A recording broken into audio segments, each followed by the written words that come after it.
The sky was painted in hues of amber and crimson as the sun dipped below the horizon, casting elongated shadows across the land. The wind carried with it the scent of autumn, fallen leaves, damp earth, and the distant smoke of hearth fires. A lone figure walked along the worn dirt path, his crimson and black hari swaying gently with each step. Yoriichi Tsugikuni had long since ceased feeling the ache of solitude. His exile from the Demon Slayer Corps had been absolute. No farewell, no lingering ties, only silence. He had not fought it, nor had he allowed bitterness to take root in his heart. What use was anger when there were still demons preying on the innocent? His blade would move the same, whether he bore the Corps' mark or not. His sun-kissed eyes lifted toward the darkening sky. Night was falling, and with it, the creatures of the abyss would stir. Nestled between towering cedar trees, a village lay quiet, too quiet. Smoke curled from chimneys and lanterns flickered in windows, but no laughter or idle chatter filled the air. The people hid behind closed doors, their prayers whispered like dying embers in a storm. Yoriichi felt it before he saw it. A miasma of malevolence clung to the air, thick and suffocating. The scent of spilled blood tainted the wind. His steps slowed as he approached the village center, where the dirt road darkened with something viscous, fresh blood, pooling in uneven rivulets. A body lay sprawled in the middle of the street, twisted unnaturally. A man no older than 30, his face frozen in terror, his throat torn open. Yoriichi exhaled. Another too late.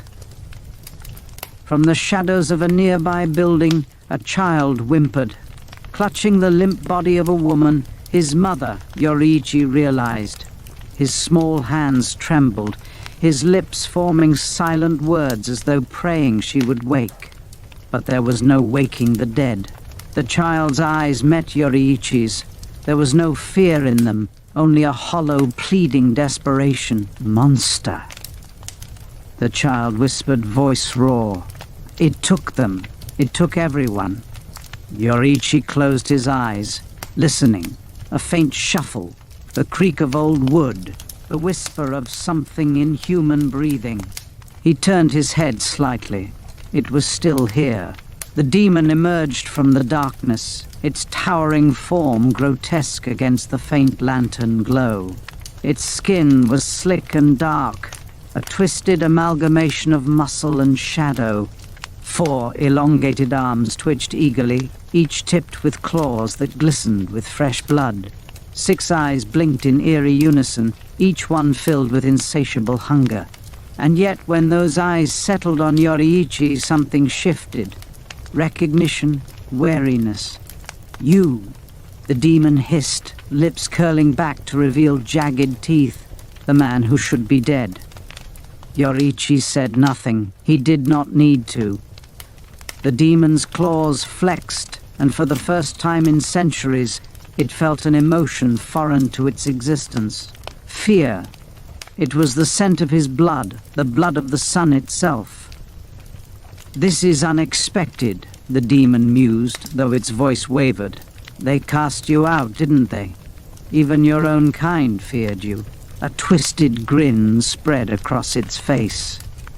I suppose that makes you no different from me now. Yoriichi's fingers found the hilt of his Nichirin blade. His movements were slow, deliberate, like the shifting of the heavens. The demon's amusement wavered. You are mistaken, Yoriichi finally spoke, his voice as calm as still water. I have never been like you. And in a breath, he was gone. The demon barely registered the movement before the first cut landed. Sun-breathing, first form, dancing flash. The world erupted into light. A single blinding arc of flame traced the air, cutting through the darkness like the first rays of dawn. The demon's arms, 4 of them, strong enough to tear through stone, were severed in an instant. There was no struggle, no resistance. Only the sharp, final sound of flesh parting beneath a blade that had nearly ended Muzan Kibutsuji himself. The demon staggered, eyes wide. Impossible. You were supposed to be weakened. You should be. Yoriichi stepped forward, his expression unchanging. Sun breathing, 12th form, flaming wings. Another step. The heat intensified. The air shimmered, warping around him.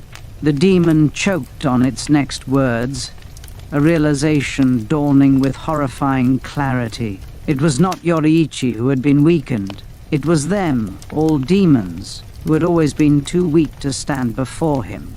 With a final strike, Yoriichi's blade found the demon's neck. A second of silence. Then flames consumed the body, turning the wretched creature into nothing more than embers in the wind. The battle had lasted mere moments. When Yoriichi turned back to the village, the child was still there, eyes wide with disbelief. Doors creaked open, cautious footsteps filling the empty streets as the villagers emerged. They had seen. They had witnessed the dance of the sun itself. An old man stepped forward, his face lined with years of hardship. He opened his mouth to speak, to offer gratitude, perhaps, or ask for the name of the man who had saved them. But before the words could come, Yoriichi had already turned away. His path was not one of thanks or remembrance. He was a man who had outlived his place in the world. And yet, as he disappeared into the forest, a whisper followed him, carried by the wind. The sun itself walks among us,